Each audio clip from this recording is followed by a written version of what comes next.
Yes, yebazibwe. Bane, welcome to the second video. Video esoose mbadde njogera ku buweereza obw'emirundi ebiri, obusooka n'obwokubiri. Mu video esoose njogedde ku buweereza obwokubiri. Obuweereza obuli wakati w'omuntu ne muntu munne. Obuweereza obwo tugenda kubuweera embalirira era Mukama waffe we yabadde acommunicating ekifaananyi kye yakozesezza okunsiigira embalirira gye tulina okuwa ku buweereza obwokubiri. Nginnyonnyodde if you've started with this one ojja kufunayo obudde ne kaddata oteekeko olabe ne vidiyo eyasoose. Kale mbaaniriza nnyo mu vidiyo eno ey'okubiri. Mukama bannange akibabalire, mwebale nnyo, mwebalire ddala okulaba kuba muba temulaba nange mba siweereza. Kale tugenda kusooka kusoma mu kitabo ky'Abebbulaniya, Hebrews chapter 4 verse 3. Abebbulaniya 3 olunyiriri, Abebbulaniya 4 olunyiriri lwa 13. Hebrews chapter 4. Hebrews chapter 4 verse 13. Hebrews chapter 4 verse 13 egamba bweti. Abebbulaniya 4:13 egamba bweti.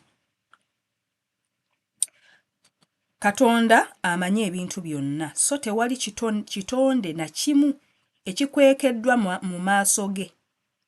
Alaba buli kintu era tulyogera amazima nga tumutegeeza buli kimu.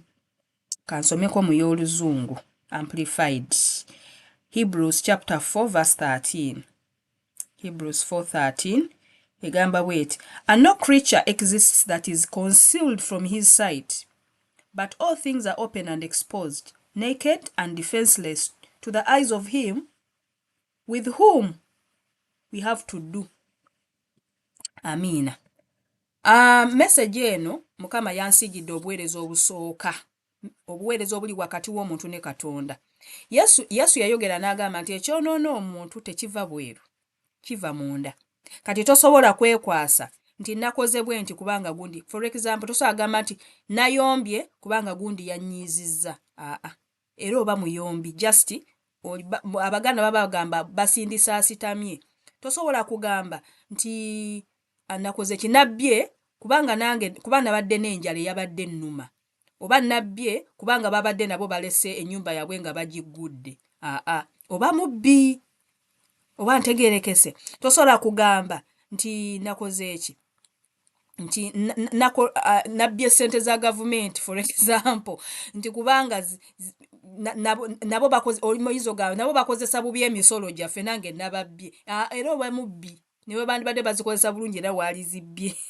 Kyekyonoona omuntu tekiva bweru, kiva mu mutima gwe. Era Mukama waffe ayogera n'agamba mwemuva obwenzi, mwemuva okuvuma, mwemuva. Kati Katonda kyovola Mukama waffe ye tatawaana naffe. Bw'aba akebera omuntu akebera mutima. Akebera mutima. Bw'aba ajja okukola gye bayita audit, bw'aba ajja okukebera okulaba emirimu gyo, akebera mutima gwo. Kati omusajja ono gwe nayogeddeko mu paati eyasoose era gwe bandeetedde this time. Babadde bandaga kiki kyali ng'omuntu. Kiki kyali ng'omuntu. Era ekifaananyi Mukama waffe kye yakozesezza mmotoka. Naye this time teyabadde bbaasi, kabadde kamotoka katono. Era bwe nagirabye ne ngambe era bagundi. I was referring to waka.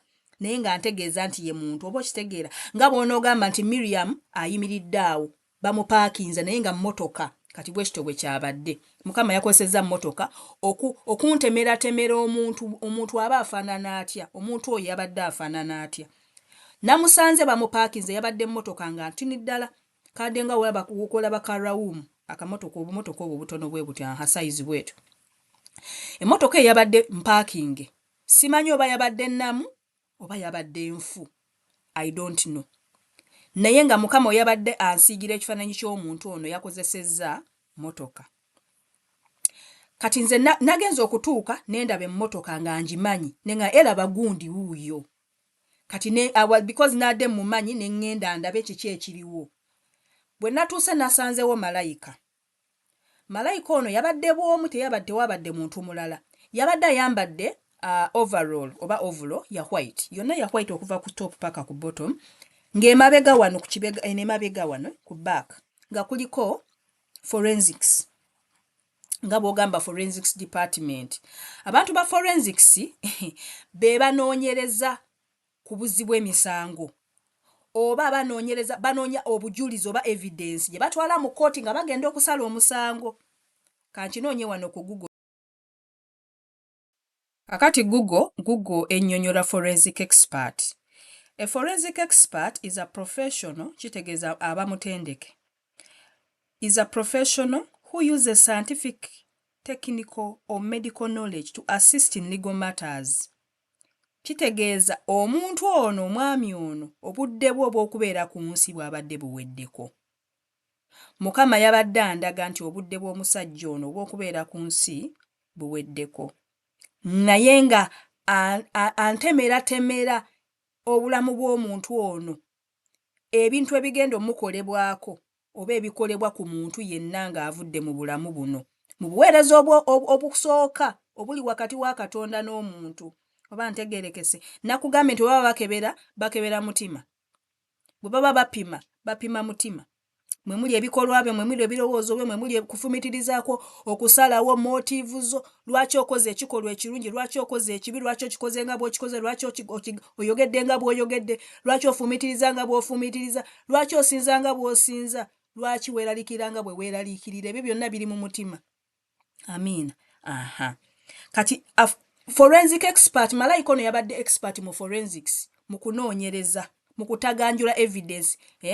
Nti criminal oba omuntu yenna bw'aba alina omusango gw'azzizza oba nga either ali guilty oba tali guilty, bakozesa evidence, bakozesa obujulizi. Kati omuntu gwe bakozesa oyo okunoonya obujulizi obwo oba okutaganjula, okukebera, ye forensic expert. So akozesa science, akozesa medical knowledge to assist in legal matters. They apply scientific methods to analyze, identify, classify physical evidence related to criminal cases. So some of the areas include digital forensics, accounting forensics, oba for example you did accounting fraud, nga wazize emisango gya byansimbi wabbye ssente, baleta malayika wa accounting n'akukebera.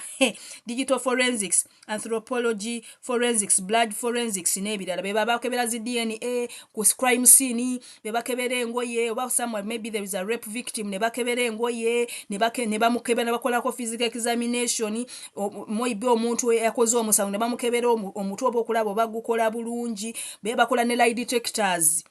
Omuntu ayinza okuba yeegaana ng'alimba, bamuletera gye bayita polygraph oba lie detector, bakuconnectinga ne bamanya oba olimba oba tolimba. Abo bonna babikola. Oba ntegeerekese. So kankikomya we kya forensics, ndoza tukitegedde. Nkireese nga nnyonnyola malayika gwe nalabye eyabadde ayimiridde omusajja ono we babadde bamupaakinze, yabadde omusajja avudde mu bulamu buno obw'omubiri. Amiina. Kakati nze bwe nalabye omusajja ono gwe nasoose okulooza nti musajja, malayika yabadde nakugambye nti emabega wadde wawandikiddwako ekigambo ku kyambalo kye, ovulo oyo kwadde kuwandikiddwako ekigambo forensics. Kitegeeza yabadde mukugu, malayika mukugu mu by'okunoonyereza ku misango. Nga lwaki anoonyereza? Omuntu ono olw'okuba yabadde avudde mu bulamu buno, yabadde agenda kutwalibwa asalibwe omusango okusinziira ku bikolwa bye. Bayibuli egamba nti balina omukisa abafiira mu Mukama waffe kubanga ebikolwa byabwe bigenda nabo. Amiina. Kitegeeza ebikolwa bye birungi oba ebibi bigenda naawe, toweerimba n'olowooza mbwe ebikolwa bye ogenda bireka. Bino bye bagamba nti alwanye olutalo lwe avudde mu mayongo, yeesimye okuwunguka, owunguse yes, naye ogenzeewa kubanga waliyo omusango. Bwe bubaka Mukama waffe bwampadde okukola ki? Okukuwa ggwe. Amiina. Omwami ono bwe yandabye, malayika bwe yandabye, ye yanneesose n'ambuuza, ononye ebintu byo? Konze ye. N'ava emabega we yabadde ayimiridde, n'adda mu maaso n'aggula oluggi lw'emmotoka, n'ansikirayo akabokisi kaabadde munda nga kalimu ebintu byange mu muntu ono. Oba ntegeerekese. Lwaki? Kubanga omuntu ono this is what happens. Bakwata buli kintu kyonna ekitabironyinga to that person gwe baba bagenda okujajinga ne bakijjamu. Oba ntegeerekese. Mu mmotoka mu bulamu bw'omuntu oyo mwabaddemu ebintu byange. Kati babadde balina okubimpa kubanga byabadde byange, yasigale ng'ali yekka ebimukwatako nga ye balyoke bamukoleko forensic examination alyoka atwale report ewa Mukama balyoke bamusalira omusango. Oba ntegerekese. Aha. Era bwe yabimpadde kye nakoze ne nga nedda kandabo malayika ono byakola. Ekyewunyisa ku mmotoka eno, emmotoka zino esize eyo nze nzimanyi zibe injini zaazo zibeera mu maaso. Naye for some reason emmotoka eno injini yayo yabadde mabega gye waliise buutu gye yabadde. Nange ne neetooloola ndabe kiki ddala kyakola. Yabadde alina giraavu ng'alina ebikozesebwa byonna bye waaligambye forensic expert byabeera nabyo. Yakutte wabaddewo gaasi. Bino bigasirindo oba mubimanyi bya blaaka wansi naye waggulu waliwo ka white katono bye batera okukozesa mu welding. Aha, yeyo gasirinda gye yabadde nayo. Ng'era kuliko olupayipu lwa gaasi n'akagundi akalinga kannozo ke bakozesa yadde tayokya yabadde agenda kusala. Naye okusala olaba simanyi kale. Ndi musawo mutendeke akati ngenda kuleetamu olusawo katono. Bwe baba babaaga omulwadde kangambe bamutadde mu theater. Oba bamujjamu mwana oba bamulongoosa ekirwadde bamusirisa kubayita okusirisa oba bamukuba eddagala ne yeebaka. Kakati n'ono malayika almost kye yabadde akoze. Yes, omwami ono yabadde avudde mu bulamu buno. Yes, kitegeeza he was no longer alive. Naye engeri gye yabadde amubaagamu yabadde abaaga emmotoka eno gijjamu evidence. Yabadde efaananyira ddala n'embaaga abasawo gye babaaga omuntu nga bamulongoosa. Kubanga kati nze medical knowledge yange yannyambyeko nnyo okutegeera lwaki malayika ono yabadde akola bw'ati. Era bwe baba babaaga leya by leya. Tebakibaga mulundi gumu nti olubuto luna balubaaze balusaze buluma. Abasala leya by leya ne bakozesa retractors ne babaaga leya endala ne bakozesa ne baba batunga batunga bwe batyo. Just katono just okukitegeera engeri obwedda gyakikola. Era yabadde tapapanga akola mpola nga yeegendereza. Kati ng'akozesa omuliro guno gwabadde guva mu gaasi okubaaga okukola sajjale okusala n'asala bode ekyokungulu n'ajjawo akapapajo ka paati ke yabadde yeetaaga n'ateeka ku sayidi n'awandiika. Yabadde n'olupapula kyaliredde nga checklist nga kipapula kiriko pages ez'enjawulo nga nnoza kuliko ebintu by'alina okunootinga. Nga bw'olaba era abasawo we bawandiika notisi zaabwe eza sajjale ne kiri bwe kyabadde. Kakati n'atuuka ku injini. Bwe yatuuse ku injini n'alyoka ajjayo ebikozesebwa ebitaganjula injini. Jjukira nabagambye Mukama waffe yatugamba atya nti ekyonoona omuntu tekiva bweru, kiva mu mutima. Era Katonda akebera mutima. Bannange bw'onoova mu bulamu buno bagenda kukebera omutima gwo. Kiki ekituddemu? Okuvuma kutuula mu mutima, obwenzi butuula mu mutima, okuwaayiriza kutuula mu mutima, amalala gatuula mu mutima, okwewulira buli kimu gwe ky'omanyi ekiyinza okuba ekibi kituula mu mutima. N'ebirungi nabyo bituula mu mutima munda kubanga yeggwe omuntu w'omunda gwe babadde bakebera basically oba ntegeerekese. Kati injini y'emmotoka yabadde ekiikiridde omutima gw'omuntu ono gw'omusajja ono gwe babadde babaaga gwe babadde bakolako forensic examination bafune evidence. Omusajja ono we yali omulamu kubanga nkugambe we namulabidde yabadde avudde mu bulamu naye we yali omulamu yakolanga ebintu n'abikweka mu mutima gw'eri munda ng'abantu tebakola ki tebabiraba n'alowooza nti ne Katonda tabiraba oba ntegeerekese. Era malayika ono obwedda alina tongues zadde nga bumagalo ng'alina engeri gy'agiramu bw'ati n'asonsekamu munda bw'ati n'abusikayo mpola ng'ebimu byezingazinga nga bw'onookwata ekipapula nga kiriko evidence kiriko ebintu by'obadde okola n'okizingazinga n'okifubitika samwera n'okiteeka kangambe mu makati ka space akatono nnyo omuntu nti tajja biraba. Jjukira buli kikolwa ky'okola you cannot discard it. Kasita okikola n'otakyenenya emusaayi gwa Yesu gwegwokka oguli licensed mu nsi ne mu ggulu ne wansi w'ensi okunaazaawo ebibi. Kitegeeza ekibi kyonna ky'oteenenya oba okyegaana oba okikkiriza naye nga tokyenenyezza kisigalawo. Kasita tokyenenya omusaayi tegusobola kukunaaza tegukijjaawo tewali kirala kiyinza kijjawo oba ntegeerekese. Ne bw'okikuba ebitiibwa byo ne bw'okikuba erinnya lyo ne bw'okikuba kiki abantu tukozesa ebitiibwa, tukozesa amanya gaffe, tukozesa connections, tukozesa okutiisatiisa, tukozesa okuvuma, tukozesa byonna oba okwegaana whatever. Kyonna ky'oteenenyezza you are wasting your time. Nze okusinziira ku kye nnabye malayika akola, omusajja ono yali yakwekakweka ebintu mu buziizi eri munda. Omusajja ono yabiggyeyo, malayika yabiggyeyo ng'alina bayita evidence bag. Oba evidence bag nkinyonnyolwa ntya. Evidence bag bubanga buveera, tebuba contaminated. Baba bakikola obutacontaminating oba obutayonoona bujulizi. Buli obwedda kyasikayo ng'ateekamu evidence bag ng'asiringa ng'awandiika ng'atereka. Yataganjudde omusajja n'aggyayo buli kasasiro yenna yabadde mundaye. Omusajja ono yali mulokole kituufu naye yazanyira mu budde bwe. Kyentegeeza yazanyira mu kisa Katonda kye yamuwa, obudde ne bumuyitako.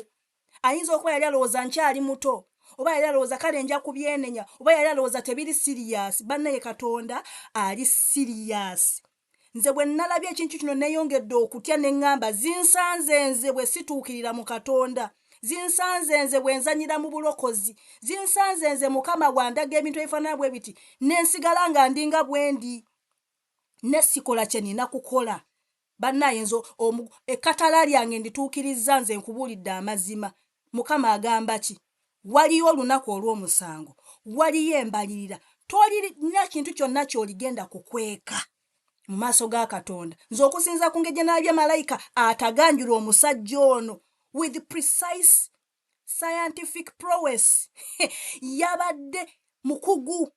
Ekyewuunyisa ng'amanyi aw'okunoonya. Bwe yatuusa teyagenze mu maaso ga mmotoka kunoonya injini. Yaginoonyeza amabega kuba yadde amanyi omusajja ono engeri gy'akwekamu ebintu, gye yali ng'akweka ebintu. Amiina. Yabadde amanyi exactly where to look. Ekyanneewuunyisiza teyagguddewo mmotoka munda abantu we batuula kukebera. Mukuggulawo yagguddewo kumpa bintu byange. Naye bwe yatuusa okukebera omusajja ono okukumukolako forensic examination, yakebedde mutima. Tewali walala we yakebedde. Kansome ebyawandiikibwa nve wano. Ekitabo ky'okubikkulirwa. Ekitabo ky'okubikkulirwa essula ya 2. Okubikkulirwa 2, Revelation chapter 20, olunyi lwa 12. Nendaba abafu ab'ekitiibwa n'abatali ba kitiibwa nga bayimiridde mu maaso g'entebe ey'obwakabaka. Ebitabo ne bibikkulwa. Byali bitabo bimeka? Bingi, naye nga biri mu categories 2. N'ekitabo ekirala ky'ekitabo eky'obulamu ne kibikkulwa. Waliwo ebitabo n'ekitabo. Ekitabo ky'ekitabo ky'obulamu. Kakati ekitabo ky'obulamu kye bawandiikamu abantu abalina relationship ne Mukama waffe Yesu, abatuukiriza obuweereza obusooka obw'obutuukirivu n'obutukuvu. Jjukira batugamba nti awatali butukuvu na butuukirivu, awatali butuukirivu teri aliraba Katonda. Awatali butuukuvu teri aliraba Katonda. Katonda ali serious bw'ayogera bw'atyo. Takubagana ate teyeeguya. Ate ng'atwagala nnyo, naye bwe tutatuukiriza be tulina kutuukiriza, ne tutatuukirizibwa mu Katonda nga tulina byonna ebyetaagisa okukozesebwa byatuwadde, we are wasting our time. Bayibuli egambye mbwe ekitabo ne kibikkulwa n'ekitabo ekirala ky'ekitabo eky'obulamu ne kibikkulwa. Kati ekitabo kye boogerako ky'ekitabo ky'obulamu. Bw'oba toliimu, that is what it is. Then wano wagamba nti ebitabo. Kati ebitabo, waliwo ekitabo eky'obulamu n'ebitabo bye bategeeza. Ebitabo buli individual alina ekitabo ekimukwatako. Nina message gye nayogerako emabegako. Ndowooza emyaka nga 2 emabega. Mukama we yampa ekisa ne ngendako mu section y'eggulu emu gye batereka ebitabo ebikwata ku ba individuals. Nga buli muntu yenna yali atuddeko mu mubiri ne weziba sekendi 2 alina ekitabo nga boogera ku biri mukwatako by'alina okukola. Oba ntegeerekese. Kati ekitabo eky'obulamu kye kikwatagana n'obuweereza obusooka obuli wakati wo ne Katonda. Obwo bwe bw'omutima gwe bakebera omusajja gwe badde bakolako surgery. Ebitabo bye bitabo by'abantu abangi, nti buli omu alinamu ekitabo ekikye ojja kitege kati ebyo bwe buweereza obwokubiri bwe nayogeddeko mu vidiyo ewedde. Lwaki watondebwa, lwaki bakuleeta ku nsi? Oba ntegeerekese. Nendaba abafu ab'ekitiibwa n'abatali ba kitiibwa nga bayimidde mu maaso g'entebe ey'obwakabaka, ebitabo ne bibikkulwa, n'ekitabo ekirala ekitabo eky'obulamu ne kibikkulwa. Abafu ne basalirwa omusango okusinziira ku ebyo ebyali biwandiikiddwa mu bitabo. Bakusalira omusango okusinziira ku ebyo ebyawandiikibwa mu kitabo ky'oggwe, mu bitabo ebyo. Buli omu ng'ebikolwa bye bwe byali. Basinziira ku bikolwa bye, ky'obola ababadde bakebera mutima gwo. Ebikolwa by'okola biva mu mutima, ebirowoozo by'olowooza biva mu mutima, ebigendererwa bye biva mu mutima, motivation zo ziva mu mutima. Biki ebikuvuga? Biki by'ogenderera? Bw'oba okola ekikolwa ekyo ekirungi okikola ku lwani? Era ani aweebwa ekitiibwa, ani afunamu? Kankiveeko ekyo, katugendeko kale katumalirize n'omubuulizi Ecclesiastes. Omubuulizi essula ya 12 olunyiriri lwa 14. Omubuulizi essula ya 12 olunyiriri lwa 14. Kubanga Katonda alisala omusango olwa buli kikolwa. Kubanga Katonda alisala omusango olwa buli kikolwa ekyo ekyakwekebwa, nga kirungi oba nga kibi. Olaba ayogera ku bikolwa ebyakwekebwa. Omwami ono gwe badde bansiigidde yakweka buli ebikolwa byonna yali abikweka. Munnaye nga sinneerabira ekirala kye nalabye. Munda mu mutima gwe omusajja yasiseeyo akantu kabadde nga kuuma. Mumanyi nga wola GPS tracker. Nga kalinga ka GPS tracker. Buli kifo omuntu ono kye yali apaakinzeemu nga kiri kuli. Nga bw'olaba emmotoka zino ezikosa GPS nti buli we yali epaakinze, buli we yali egenze, buli address, buli kifo kyonna kye yali egenzeemu, information ebeera recorded. Nga bw'olaba ennyonyi nti ebeera ne black box, baba bagimonitoringa. Wabeerawo ekizibu kyonna, black box ejja bagamba ekibaddewo. Kati ne kiri bwe kityo bwe kyabadde. Bannaaye kanve wano. Maliriza ngamba ntya? Waliwo olunaku lw'omusango. Obudde bw'olina butono nnyo. Amiina. Kozesa obudde buno. Kozesa omwaka guno ogujja. Nga tonnaba kulowooza ku birala. Kubanga by the way, a lot of the times we lose out on what is important. Oluusi tufokasinga nnyo ku bintu bino eby'omubiri bino ebiggwawo, n'okiteekamu amaanyi, n'okisudiya, n'okisiika, n'okipulaninga, n'okisabira, n'osaba n'ebisiibo, n'osiba n'ebisiibo dry, naye ng'osibira kintu kigenda kugwa mu myaka 10 kijja kuba tekikyaliwo. Naye ng'obulamu obutaggwawo tobutaddeeko ssira. Banne guno mulanga Mukama waffe gw'atuyita, atuyita tuddeyo. Tujjukire nti wali olunaku lw'omusango. Obudde bw'olina tomanyi na bungi bwabwo oba butono bwabwo. Nange simanyi bwange. Amiina. Nsaba Katonda waffe bannange atuyambe, atuwe ekisa, atubeere. Omwoyo omutukuvu tumukozese. Bw'oba tomanyi kyakutondebwa, bw'oba okyasitwagolinga n'ekintu kyonna, weeweeyo, simanyi ngeri yakinnyonnyolamu. Kola kyonna obuuze Mukama akutaase, kubanga togenda kubeera na chance ya kubiri. Once you cross this line, ng'omusajja ono bwe yakrossinze, that was it. Nategeredde ddala nti okufa kuli kumpi nnyo. Nategeredde ddala nti kyangu nnyo okuzanyira mu bulokozi, kyangu nnyo okuzanyira mu bulokole ng'olowooza okyalinayo obudde. Kyangu nnyo sitaani okukozesa abantu abakwetolodde okulimbalimba oba okuteekerawo ebintu ebikulimbalimba, n'olowooza mbu obulamu okyalina bungi nnyo, ebbanga okyalinayo ddene. Bannange, Mukama waffe abampeera omukisa. Mukama abampeera omukisa, neebaza nnyo Katonda olw'obubaka buno, nange bunkozeemu omulimu. Mukama abampeera nnyo omukisa. Happy New Year 2025. Bye bye.